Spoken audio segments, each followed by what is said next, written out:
Amir. Our next speaker is Pavel Berengolitz, and he will introduce himself.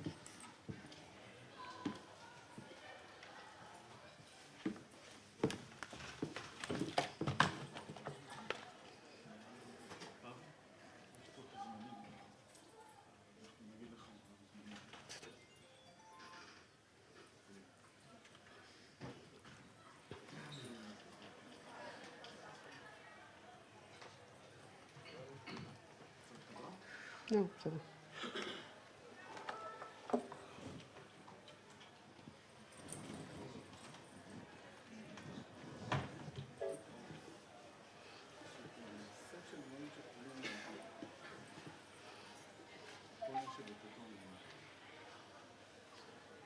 Okay. Hi, my name is Pavel Berengolitz, and I am Director of Mobile Solutions in Checkpoint.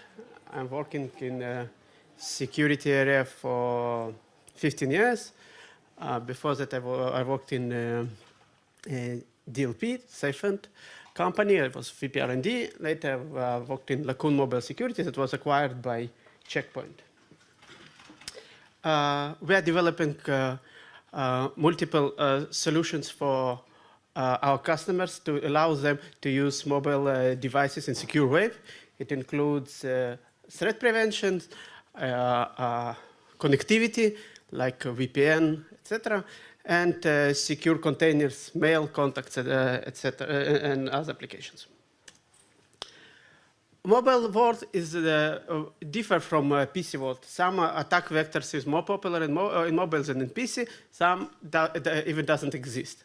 The most popular attack vector in mobile today is infection by application. All of us are familiar with malwares that attacks millions of devices. It could be on Android and iOS, and today is actually most popular attack. It also includes network attacks, or man in the middle. It starts with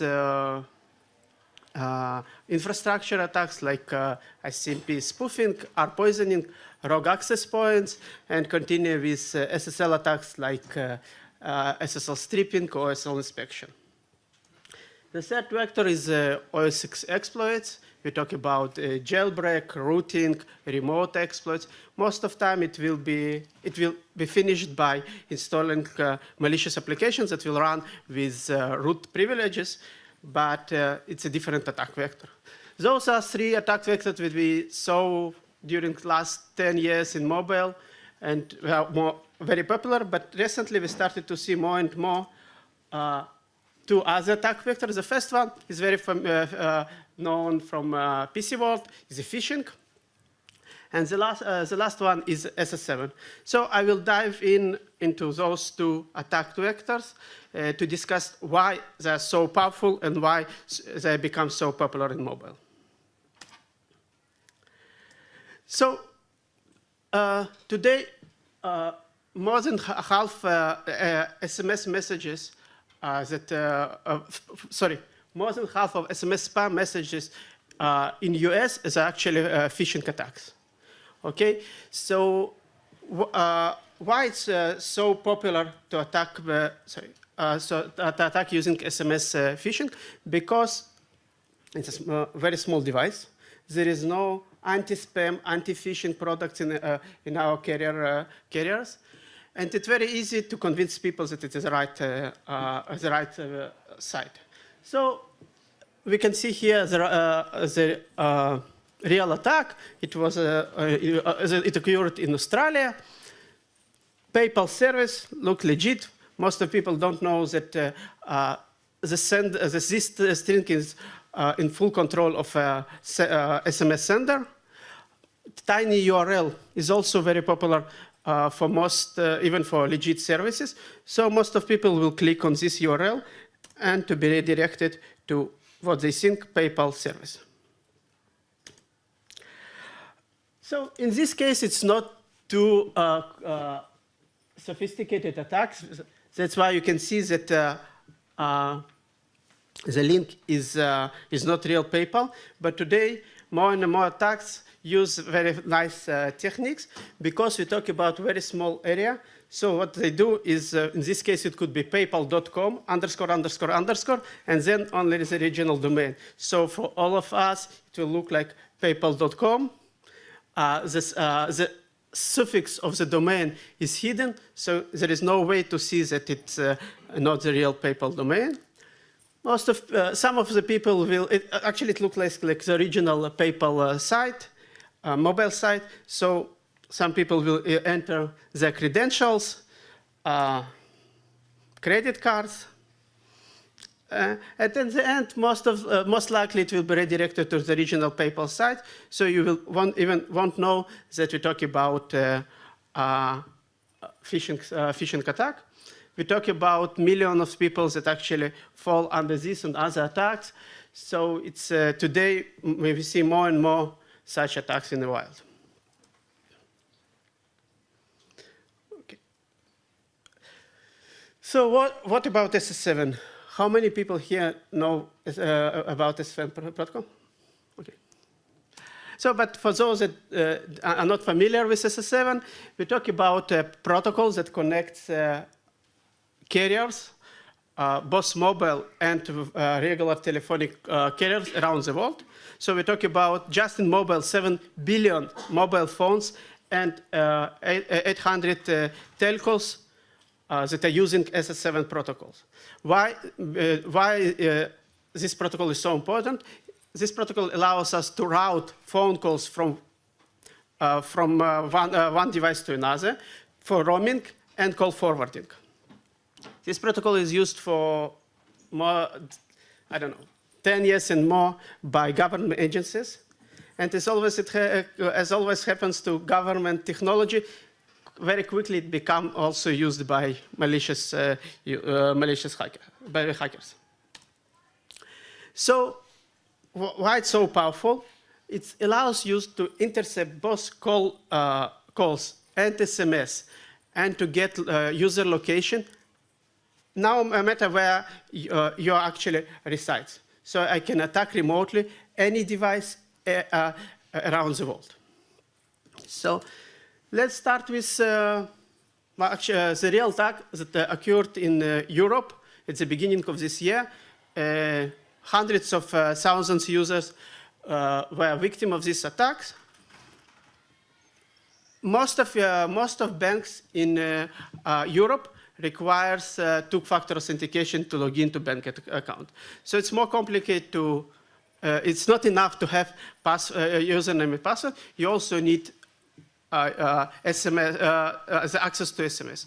What they actually did, they succeeded to steal login credentials and mobile phones. Then they actually created fake telco provider, and this way actually succeeded to intercept all one-time passwords that are being sent by mobile, and to steal millions of dollars. This is a real attack, and it's not government-level attacks like you can see. So here in the conference, we meet a lot of people. Some of them are using cloud service. Actually, I hope that almost all of us use cloud services. And some of them also use Office 365, for example. And like any cloud service, Office 365 allows us to reset password. So the only thing that I need to know is email address. Okay, so if I, for example, get a business card of one of executives, I can use it and use the following attacks. Very simple.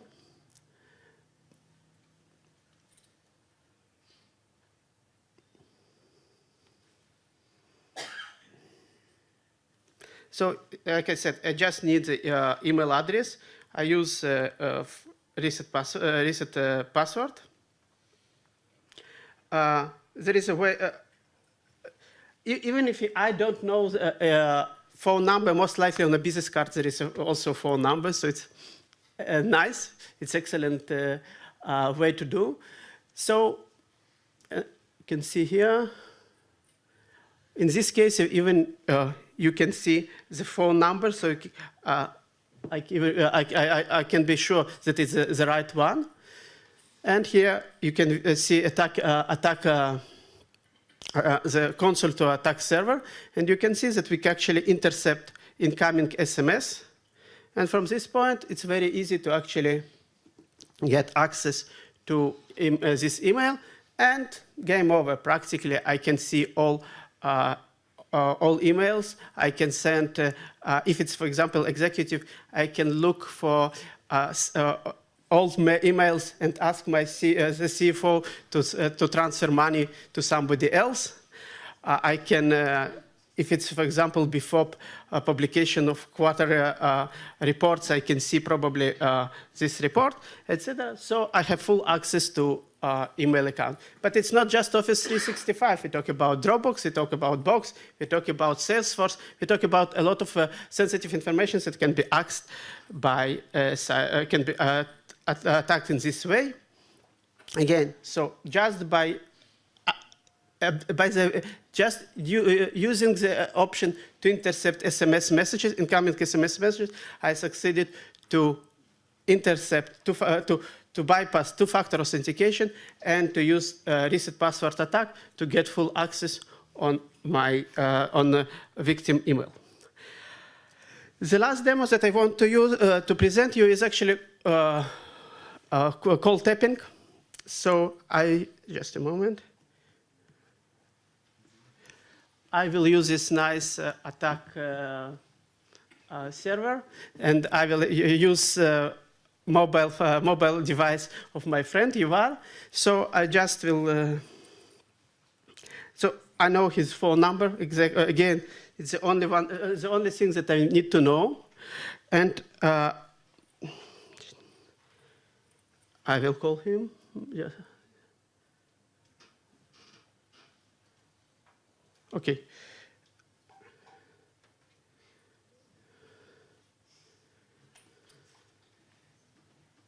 You can see here that there is an incoming call from my phone number, and it was, hello?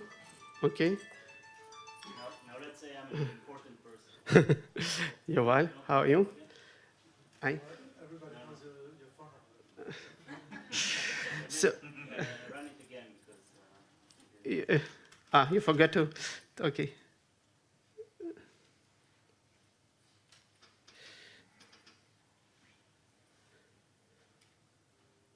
Just get in there. Hello? Donald Trump. Okay. So now you can actually, let's see. A moment.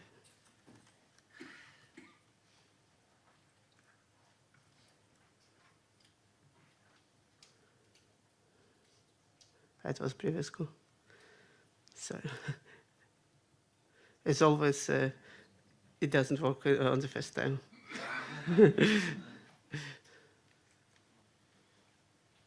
Let's try do it again. The number. Putting the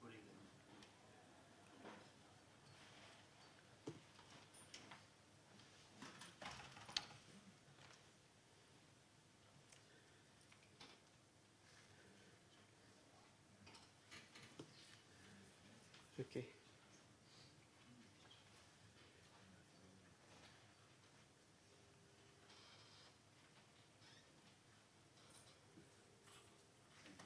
Pavel, let's have a long talk. Okay. Hello. Hello. Oh no. Hi. How are you? Hi. Okay. Now you can hang up. Okay.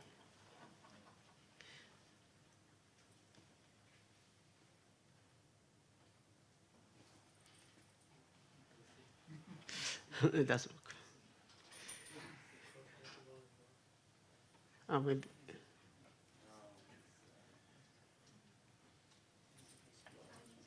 Oh, Hello, Pavel. How are you? okay. So it does work. Okay, so Maybe explain about the whole infrastructure. yeah, So practically, what attackers have to do is actually to connect to SS7 infrastructure.